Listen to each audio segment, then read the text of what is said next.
All right, we have a rational function here, and we're going to curve sketch it. We have the function, its derivative, and its second derivative, so we don't have to do all that work.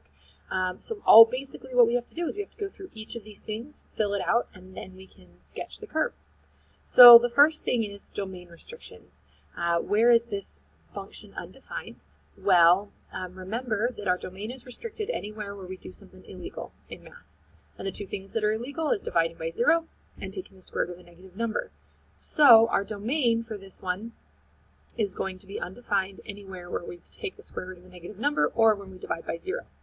And we can see that there's no square roots, so we don't have to worry about that. So now all we have to do is figure out where would we divide by 0. And we know that that would be where the denominator is equal to 0.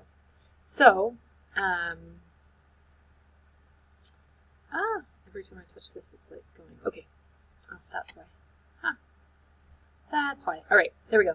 So we have when x squared minus 2x plus 1 equals 0, and we can factor that to x minus 1 times x minus 1. So that means x minus 1 has to equal 0. So when x equals 1, the denominator is equal to 0. Therefore, our domain restriction is that x cannot equal 1. Now, let's see, is that a vertical asymptote or a hole? Well, when we put those down here in the denominator, we still can't cancel anything out. So that would be a vertical asymptote at x equals 1. There are no holes because there's no other domain restrictions. Our x-intercept is where y is equal to 0. So remember, for our function to be equal to 0, the numerator has to be equal to 0. So where is 3x minus 2 equal to 0? Well, that's 3x equals 2, so x equals 2/3. So our x-intercept is at 2/3, 0.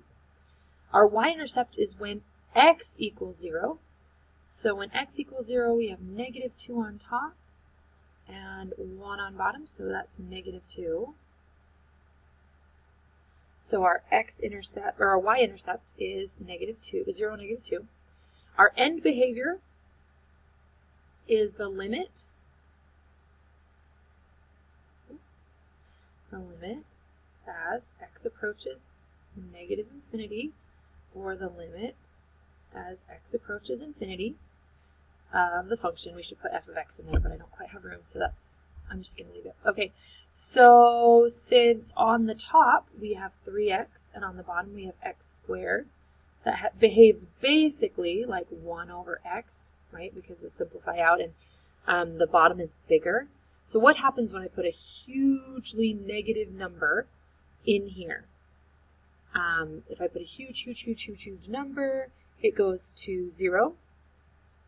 And then if I put a hugely positive number, it still goes to 0, right? Because 1 divided by a huge number gets really close to 0. So that equals 0. So we have a horizontal asymptote at 0. Our symmetry, we can plug in a number, so let's plug in 1.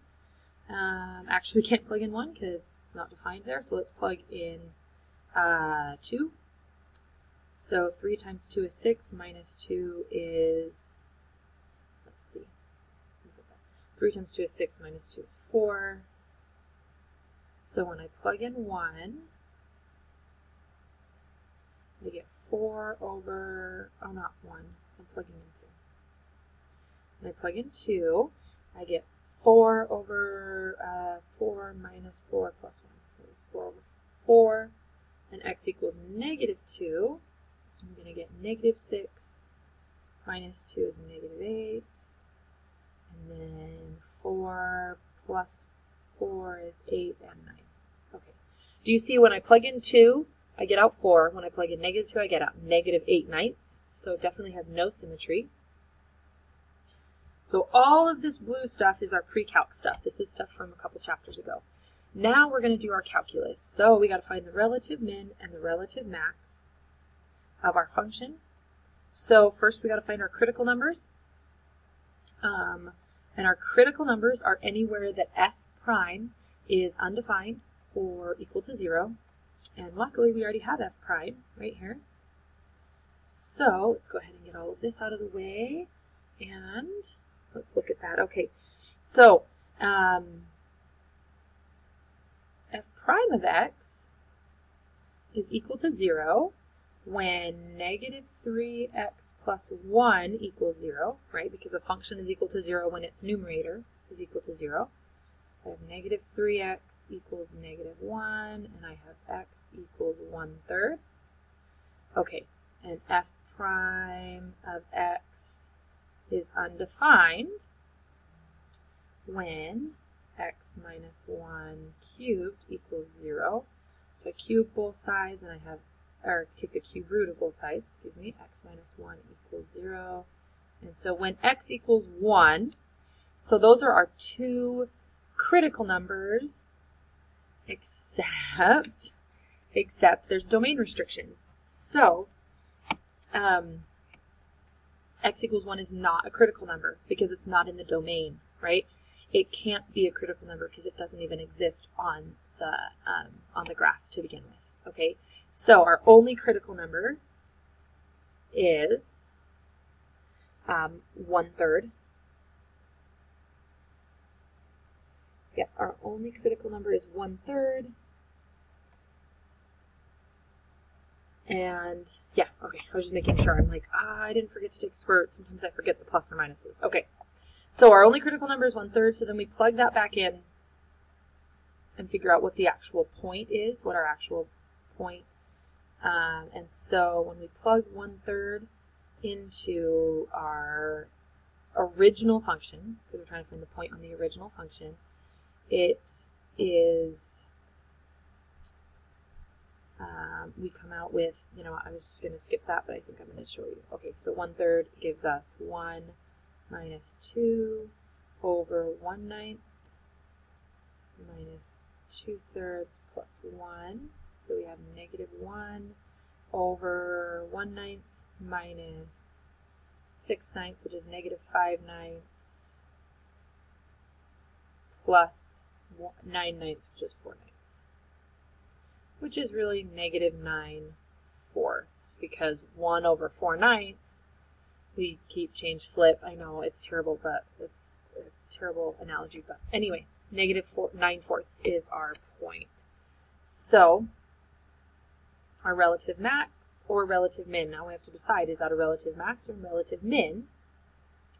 So actually we'll go back up here, and we can use the second derivative test to figure out when x equals 1/3 at this point, is the second derivative positive or negative, and that'll tell us whether this is a max or a min. So, well, we plug 1/3 into this, and we get 6 divided by 3, which is 2. And 1/3 minus 1 is negative, but to the fourth becomes positive, so we have positive over positive. So it is positive at that point, which means it's concave up. And since this is concave up, we know that this is a min. Okay, so our min point is 1/3, negative 9/4, and we don't have any maximum points. Now our points of inflection, we're going to go from our, we're going to do a f double prime for that one. We need to find our possible points of inflection are going to be where our second derivative is negative or not negative, is equal to 0 or undefined. So it's equal to 0. F double prime is equal to 0 at x equals 0, because if I put in 0 in the top, it's going to get out 0, and that's the only time. And f double prime is undefined. Well, we would divide by 0 if x equals 1. But again, that can't be a point of inflection because it is not defined on the original function. So like that point doesn't exist, so it can't be a point of inflection. It's a horizontal asymptote. So our only possible point of inflection is at 0. And we'll do an f double prime number line. You know, and on the last one, when we found our critical numbers, we could have done an f prime number line and decided whether it, you know, changed from positive to negative. but the concavity test works as well too. So anyway, so if we put in 0 to, let's see, we put in numbers lower than 0, so that would be like -1. If I put -1 into our function, I get negative on top and positive on bottom. So it's negative. And if I put 2 into it, I get positive on top and positive on bottom. So it's positive. So 0 is, x equals 0 is a point of inflection. We just have to figure out what is it, what is the actual point, right? So we have x equals 0, and then there's something, right? Our point of inflection is 0 something. So we put 0 back in for x to the original function, and we get out -2 over 1, which is -2. So our point of inflection is at, what did I have there? 0, -2. Now we have all the information we need to graph it. So we have a horizontal asymptote at, or vertical asymptote at x equals 1. We have a horizontal asymptote at 0. We have an x-intercept at 2/3, 0. And we have a y-intercept at 0, -2. As x approaches -infinity, we're getting closer and closer to here, so it's going to kind of go like that. And as x equals positive infinity, it's getting closer and closer to 0, so it's going to go like that. Our relative max, there is no relative max, but there is a relative min at 1/3, -9/4, so they're over there, and then -9/4 is like slightly bigger than 2. So it's like somewhere around here. And a point of inflection at 0, -2, which is actually our intercept. So we know that this is, our vertical asymptote is even, because it came from an even, it was like x minus 1 squared on the bottom, so it's even, which means that this goes up as that goes up, and then this comes down to this point, and then through there and out to infinity. And I know it seems really odd that it crosses over the asymptote like that, the horizontal asymptote, but horizontal asymptotes aren't quite the same as like vertical asymptotes where they can't cross. It just says like as x gets bigger and bigger and bigger, what is y doing? And as x gets bigger and bigger and bigger, y is going closer and closer to 0. So that's this one. We'll do one more.